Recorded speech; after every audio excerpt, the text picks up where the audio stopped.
বলো বলো তুই রাজাকার, তুই রাজাকার। আল্লাহু আকবার।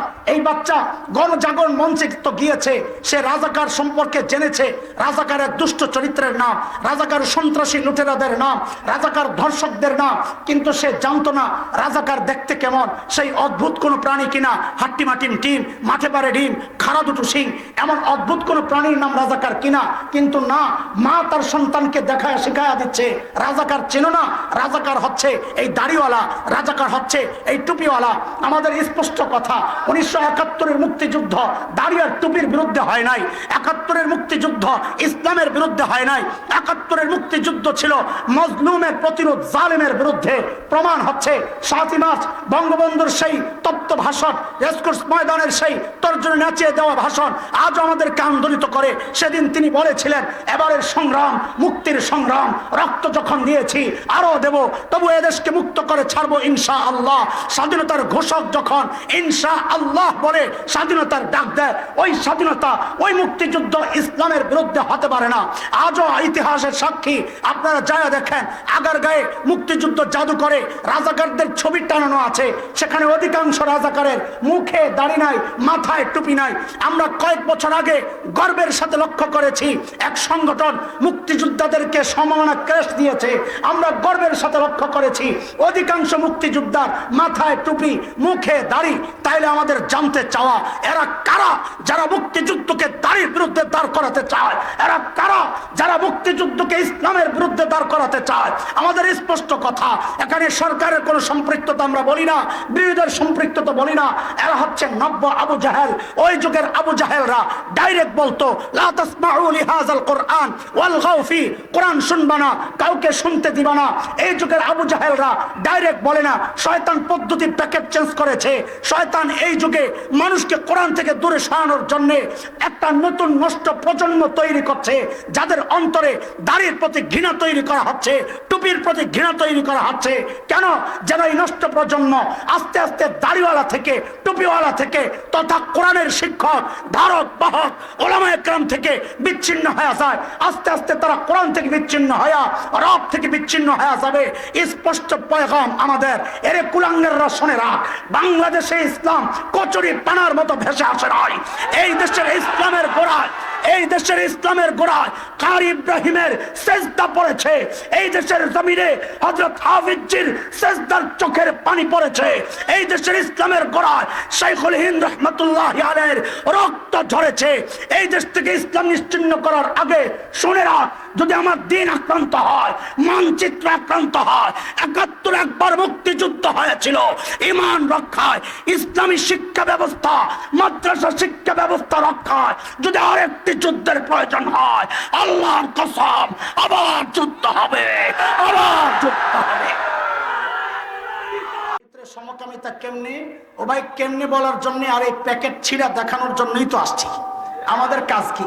সময়ের আলেমদের কাজ শয়তান পোটলা যত পাল্টাবে, আমাদের কাজ হচ্ছে ওই পোটলা ছিঁড়া দেখা দেওয়া, ভেতরে জিনিস কিন্তু আগেরটাই।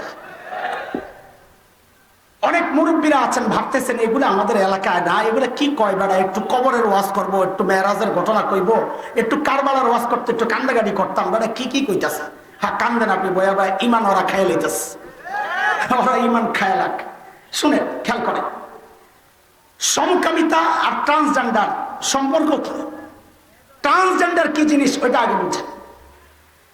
ট্রান্সজেন্ডার বুঝার আগে আরেকটা বুঝেন, সেটা হচ্ছে আমাদের সমাজে একটা শ্রেণী আছে হিজড়া, চিনেন? এটা হচ্ছে সামাজিক নাম, কিন্তু আইনি নাম হচ্ছে থার্ড জেন্ডার, তৃতীয় লিঙ্গ। সচেতন মুসলমান যুবকরা খেয়াল করেন, আইনি নাম কি? তৃতীয় লিঙ্গ। মনে রাখেন, এই কথাটাও ইসলাম বিরোধী কথা। ইসলামে লিঙ্গ দুইটাই, জেন্ডার দুইটা, নারী পুরুষ। তৃতীয় লিঙ্গের কোন অস্তিত্ব ইসলামে নাই। কোরআনে বারবার আল্লাহ বলেছেন, ইয়া আইয়ুহান নাসুত্তাকু রাব্বাকুমুল্লাযী খালাকাকুম মিন নাফসিন ওয়াহিদাহ ওয়া খালাকা মিনহা যাওজাহা ওয়া বাসসা মিনহুমা রিজালান কাসীরান ওয়া নিসাআ। লিঙ্গ দুইটা। আচ্ছা, আরেকটা বিস্তারিত আয়াত পড়ি তাহলে বুঝবেন। আল্লাহ বলছেন, লিল্লাহি মুলকুস সামাওয়াতি ওয়াল আরদ ইয়াখলুকু মা ইয়াশা ইয়াহাবু লিমান ইয়াশাউ ইনাসা ويهب لمن يشاء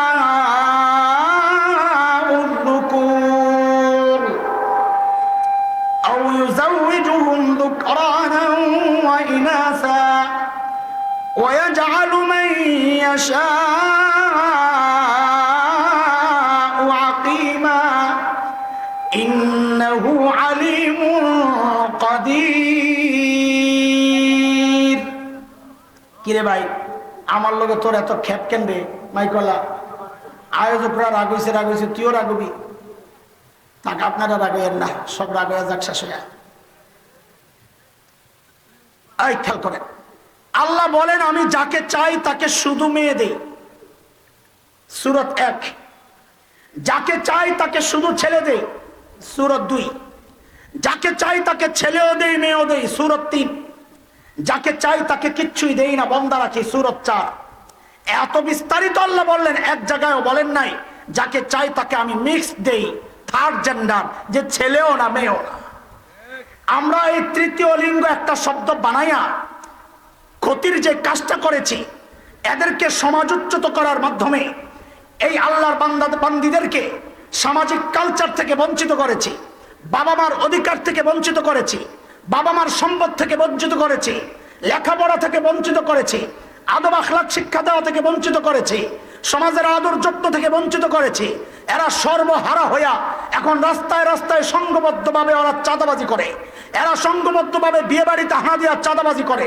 এরা সংঘবদ্ধভাবে নতুন বাচ্চা যেই ঘরে হয় ওই ঘরে যায় চাঁদাবাজি করে রাতের আধারে এমন কোনো নোংরা কাজ নাই যা তা করে না আমরা মনে করি এর জন্য ওরা যতটা দায়ী তার চেয়ে বেশি দায়ী এই নষ্ট সমাজ ওরা এই সমাজ থেকে ওদেরকে বাহির করে দেওয়ার কারণে ওরা সব হারায় এখন যা ইচ্ছা তাই করছে এই সব কিছু কইরা ওদের ক্ষতি কইরা এখন ওদের অধিকারের জন্য আইন পাস করে এটা হচ্ছে গোড়া কাইটা দিয়া গাছের আগায় পানি ঢালার মতো আমার ইসলাম আলহামদুলিল্লাহ এমন আনকমপ্লিট ধর্ম না যে ধর্ম এদের কোনো বিধান জারি করে নাই আমার নবী বলে গেছেন সাল্লাল্লাহু আলাইহি ওয়াসাল্লাম ছেলের মতো পেশাব করলে ছেলের বিধান মেয়ের মতো পেশাব করলে মেয়ের বিধান দুইটাই যদি মুশকিল হয়ে যায় তাকে আমরা আমাদের ফিকহের পরিভাষায় বলি খুনসা মুশকিলা তার জন্য আলাদা বিধান এদেরকে সমাজ থেকে তাড়ায়া দেওয়া এটা ইসলামের কোনো বিধান না তাড়ায়া দিয়া তৃতীয় লিঙ্গ আরেকটা সাব্যস্ত করে আসলে আমরা এদেরকে বঞ্চিত করেছি কিন্তু দোস্ত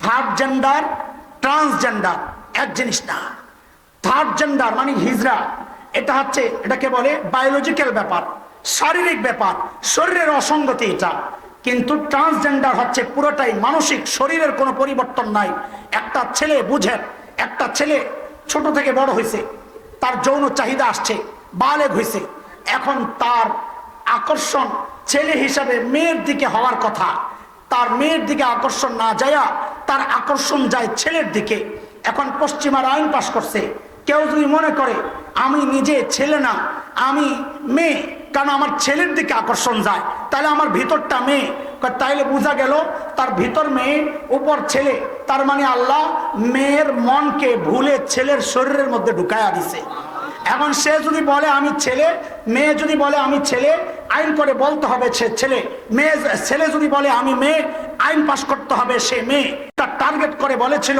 ওয়ালাউ দিল্লান্নাহুম ওয়ালাউ মান্নিয়ান্নাহুম ওয়ালা আমুরান্নাহুম ফালা ইউবাত্তিকুন্না আযানাল আনআম ওয়ালা আমুরান্নাহুম ফালা ইউগাইয়িরুন্না খালকাল্লাহ চার টার্গেটের মধ্যে শয়তানের এক টার্গেট ওয়ালা আমুরান্নাহুম ফালা ইউগাইয়িরুন্না খালকাল্লাহ সৃষ্টির পরিবর্তনের জন্য আমি আপনার বান্দাকে হুকুম করব সৃষ্টির পরিবর্তন মানে ছেলেকে বলবো তুমি কাটাকাটি করে মেয়ে হয়ে যাও মেয়েকে বলবো তুমি প্রতিস্থাপন করে লিঙ্গ ব্যবহার করে তুমি ছেলে হয়ে যাও ও দোস্ত এটা তো শয়তানের টার্গেট কিন্তু আল্লাহর ঘোষণা কি ওইটাও দেখেন আল্লাহ বলছেন ফাআকিম ওয়াজহাকা লিদ-দীন হানিফা ফিতরাতাল্লাহিল্লাতী ফাতারান-নাস আলাইহা লা তাবদীলা লিখালকিল্লাহ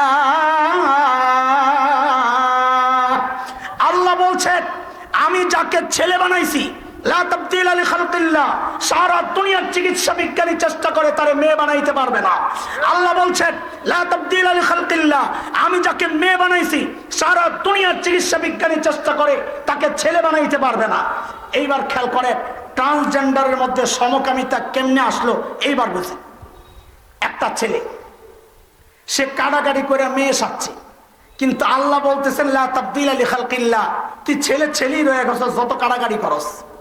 সে যে মেয়ে সাজলো, এখন সে যদি বিয়ে করে কারে করবে, ছেলের না মেয়ের? কথা কয় মেয়ের। আরে মেয়েরে বিয়ে করলে তার কাড়াকাড়ি দরকার আছিল, এমনিই তো করতে পারতো। সে তো কাড়াকাড়ি করছে ছেলের বিয়ে করার জন্য। আল্লাহ বলতেছেন লা তাবদীলা লিখালকিল্লাহ, তুই ছেলে ছেলেই রয়ে গেছস। সে যখন আরেকটা ছেলেকে বিয়ে করে সংসার করবে, তাদের শারীরিক সম্পর্কটা ছেলে ছেলে সম্পর্ক হয়ে যাবে। এটাই তো সমকামিতা। শয়তান চেষ্টা করছে সমকামিতাকে বাজারজাত করার জন্য, না পাইরা সে পোটলা পাল্টাইয়া নতুন পোটলা, নতুন মোড়কে এখন সমকামিতাকে বাজারজাত করার জন্য নতুন পোটলার নাম দিছে কি? ট্রান্সজেন্ডার। খুব সংক্ষেপে ট্রান্সজেন্ডার থেকে আরেকটা ফিতনা আপনাদেরকে শোনায়া দেয়। মাদ্রাসার ছাত্র, গোড়া থেকে একটু বুঝো আমার বাপ। সূরা নিসা 11 নম্বর আয়াত। শরীয়তের একটা বিধান আমাদের সবার জানা। কি সেটা? লিজ্জাকারি মিসলু হাজ্জিল উনসায়াইন। জানি তো না কি? এক বাবার এক ছেলে যদি হয়, তো ছেলে বরাবর 2 মেয়ের সমান পাবে। এটাকে আমরা সহজ অর্থ করি, আমার সাথে আপনারা বলেন। ছেলে বা পাবে যা, বলেন এই ছেলেরা বলো, বাচ্চারা বলো, ছেলে পাবে যা, মেয়ে পাবে অর্ধেক। মেয়ে পাবে যা, ছেলে পাবে ডাবল। কি আপনারা জানেন না এটা? এই বিধানটা কার? এই বিধান শুধু কওমিওয়ালাদের, আলিয়াওয়ালাদের না, সবার। আমাদের সুন্নি ভাই যারা, ওদেরও এই বিধানে কোনো আমাদের বেশকম নাই। কোরআনের বিধানে আমাদের কোনো বেশকম নাই। এই কথার মাঝখানে কেন বললাম যে এই সমস্ত বিষয়ে আমরা বিভেদ চাই না, ঐক্যবদ্ধভাবে এই ফিতনা মোকাবেলা করতে চাই। খেয়াল করেন, শরীয়তের বিধান হচ্ছে ছেলে পাবে ডাবল, মেয়ে পাবে অর্ধেক। আমার ভাই চলে আসছে, ঠিক আছে, নিয়ে আসেন। আহলান সাহলান মারহাবা। 2-4 মিনিটের মধ্যে আমি ছাড়তেছি, খেয়াল করেন। আচ্ছা ঠিক আছে, স্টেজ থেকে কিছু মানুষ কমাইতে পারে।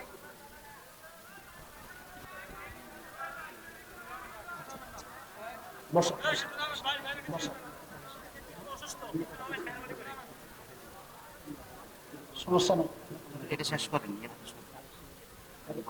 কথা শেষ করতে কইতাছে ভাই, মুরব্বী কইতাছে আপনি কথা শেষ করেন হুজুর। আচ্ছা, স্টেজ বলে অসুস্থ, অসুস্থ বেড়ার কান দিয়ে উঠলে তো সমস্যা হইব, মারা যাইব শেষে। ছাত্ররা সামনে আসলে না, আমরা কথা তোমাদের চেহারা দেখে বলতে পারতাম তুমি উপরে উঠছো কি অর্থে। আমাদের ছাত্ররা নিচে আসো, নিচে আসো, ছাত্ররা নিচে আসো। খেয়াল করেন বিধান কি বলছি। ছেলে পাবে যা, মেয়ে পাবে, মেয়ে পাবে যা, ছেলে পাবে। এই বিধান কার?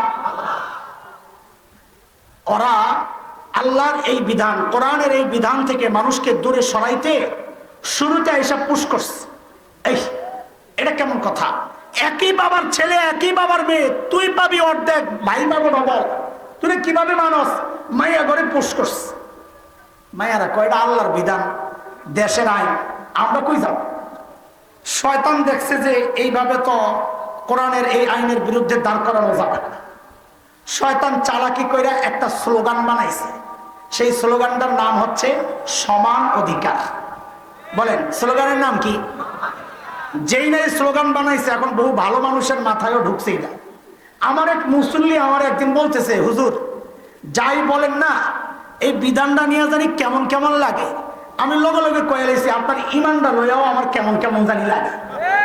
কারণ এটা আমার কথা না, এটা কোরআনের কথা।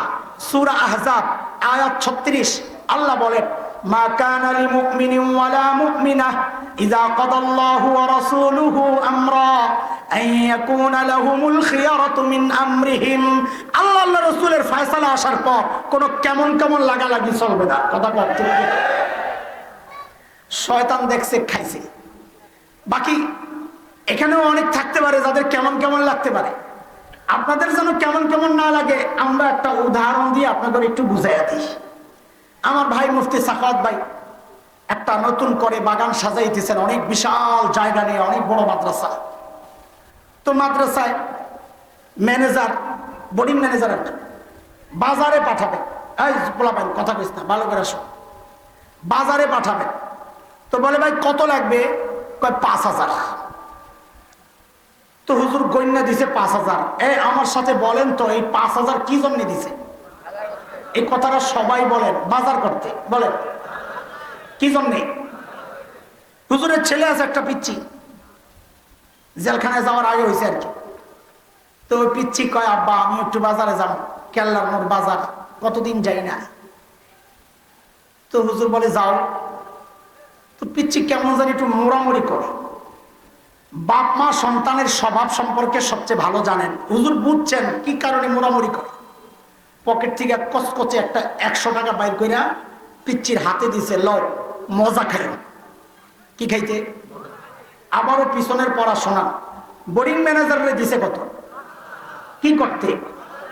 পিচ্চিরে দিছে কত? কি জন্যে?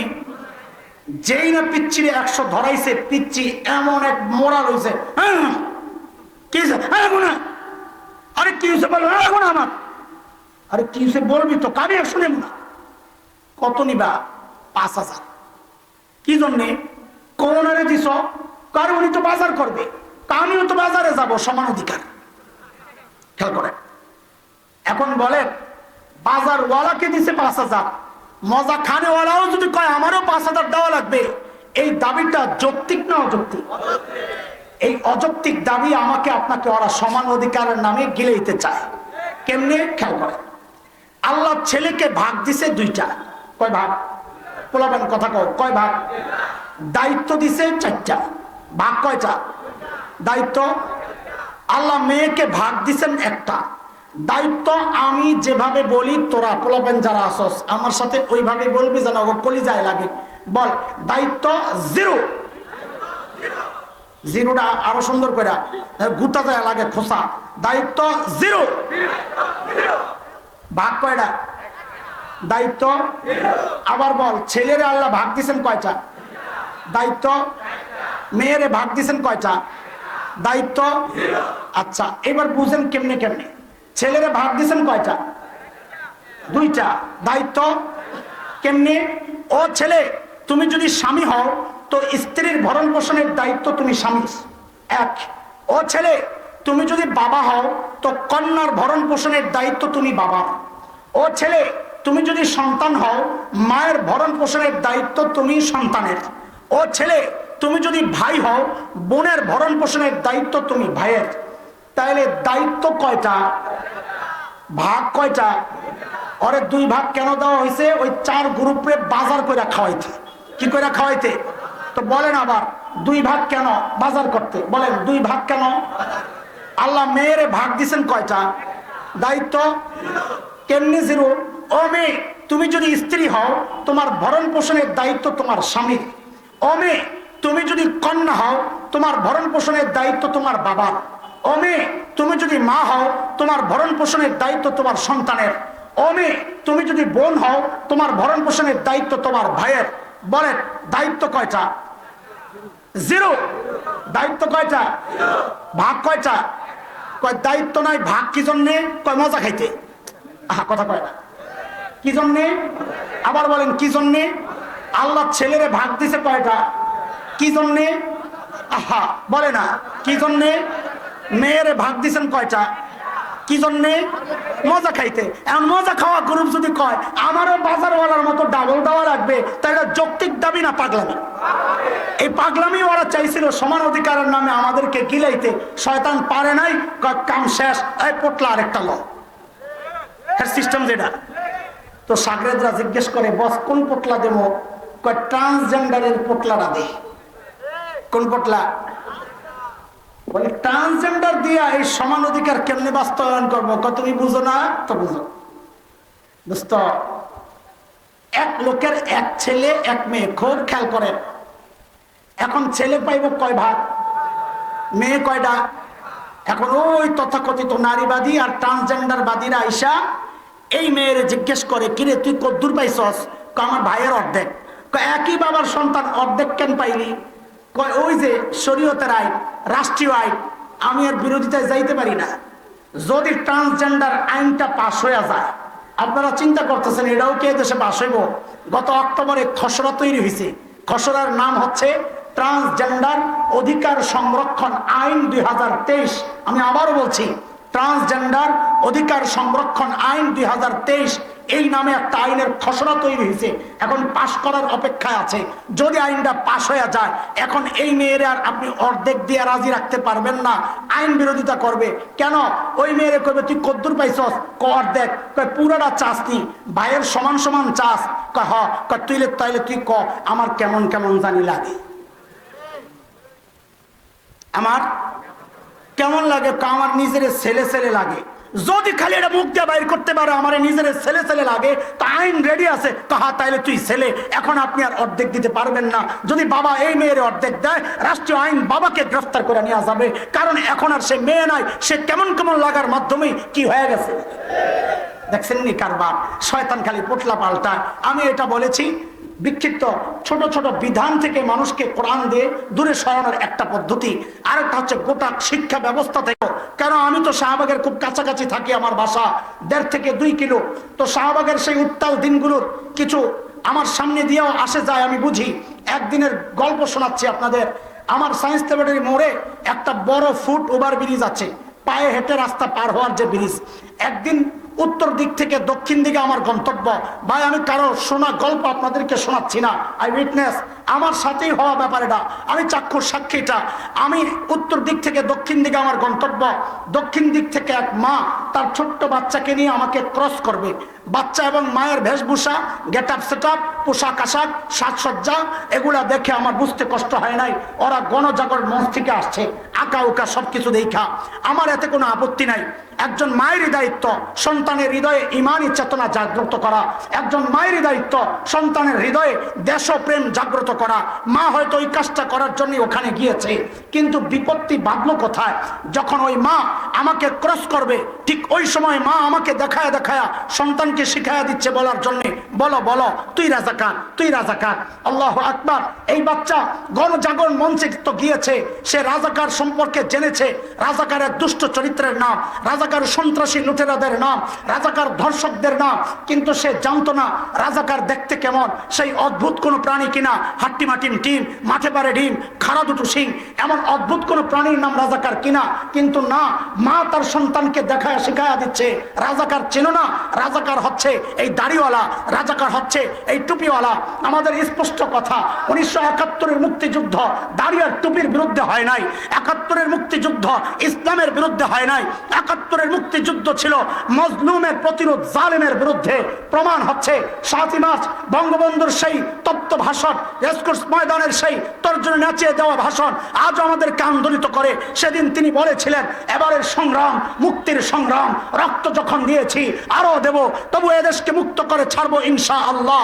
স্বাধীনতার ঘোষক যখন ইনশা আল্লাহ বলে স্বাধীনতার ডাক দেয়, ওই স্বাধীনতা, ওই মুক্তিযুদ্ধ ইসলামের বিরুদ্ধে হতে পারে না। আজও ইতিহাসের সাক্ষী, আপনারা যায় দেখেন, আগারগাঁয়ে মুক্তিযুদ্ধ জাদুঘরে রাজাকারদের ছবি টানানো আছে, সেখানে অধিকাংশ রাজাকারের মুখে দাড়ি নাই, মাথায় টুপি নাই। আমরা কয়েক বছর আগে গর্বের সাথে লক্ষ্য করেছি, এক সংগঠন মুক্তিযোদ্ধাদেরকে সম্মাননা ক্রেস্ট দিয়েছে, আমরা গর্বের সাথে লক্ষ্য করেছি অধিকাংশ মুক্তিযোদ্ধার মাথায় টুপি, মুখে দাড়ি। তাইলে আমাদের জানতে চাওয়া, এরা কারা যারা মুক্তিযুদ্ধকে দাড়ির বিরুদ্ধে দাঁড় করাতে চায়? এরা কারা যারা মুক্তিযুদ্ধকে ইসলামের বিরুদ্ধে দাঁড় করাতে চায়? আমাদের স্পষ্ট কথা, এখানে সরকারের কোনো সম্পৃক্ততা আমরা বলি না, বিরোধীদের সম্পৃক্ততা বলি না। এরা হচ্ছে নব্য আবু জাহেল। ওই যুগের আবু জাহেলরা ডাইরেক্ট বলতো, লা তাসমাউ লিহাযাল কুরআন ওয়ালগাউ ফি, কোরআন শুনবা না, কাউকে শুনতে দিবা না। এই যুগের আবু জাহেলরা ডাইরেক্ট বলে না, শয়তান পদ্ধতি প্যাকেট চেঞ্জ করেছে। শয়তান এই যুগে মানুষকে কোরআন থেকে দূরে সরানোর জন্য একটা নতুন নষ্ট প্রজন্ম তৈরি করছে, যাদের অন্তরে দাড়ির প্রতি ঘৃণা তৈরি করা হচ্ছে, টুপির প্রতি ঘৃণা তৈরি করা হচ্ছে। কেন? যেন এই নষ্ট প্রজন্ম আস্তে আস্তে দাড়িওয়ালা থেকে, টুপিওয়ালা থেকে, তথা কোরআনের শিক্ষক, ধারক বাহক ওলামায়ে কেরাম থেকে বিচ্ছিন্ন হয়ে যায়। আস্তে আস্তে তারা কোরআন থেকে বিচ্ছিন্ন হয়ে, রব থেকে বিচ্ছিন্ন হয়ে যাবে। স্পষ্ট পয়গাম আমাদের, এরে কুলাঙ্গাররা শুনে রাখ, বাংলাদেশে ইসলাম কচুরি পানার মতো ভেসে আসে নাই। এই দেশের ইসলামের গোড়ায় এই দেশের ইসলামের গোড়ায় কারি ইব্রাহিমের সেজদা পড়েছে, এই দেশের জমিনে হযরত হাফিজজির সেজদার চোখের পানি পড়েছে, এই দেশের ইসলামের গোড়ায় শাইখুল হিন্দ রাহমাতুল্লাহি আলাইহির রক্ত ঝরেছে। এই দেশ থেকে ইসলাম নিশ্চিহ্ন করার আগে শুনে রাখ, যদি আমার দিন আক্রান্ত হয়, মানচিত্র আক্রান্ত হয়, ৭১ একবার মুক্তিযুদ্ধ হয়েছিল ঈমান রক্ষায়, ইসলামী শিক্ষা ব্যবস্থা, মাদ্রাসা শিক্ষা ব্যবস্থা রক্ষায় যদি আরেকটি যুদ্ধের প্রয়োজন হয়, আল্লাহর কসম আবার যুদ্ধ হবে, আবার যুদ্ধ হবে।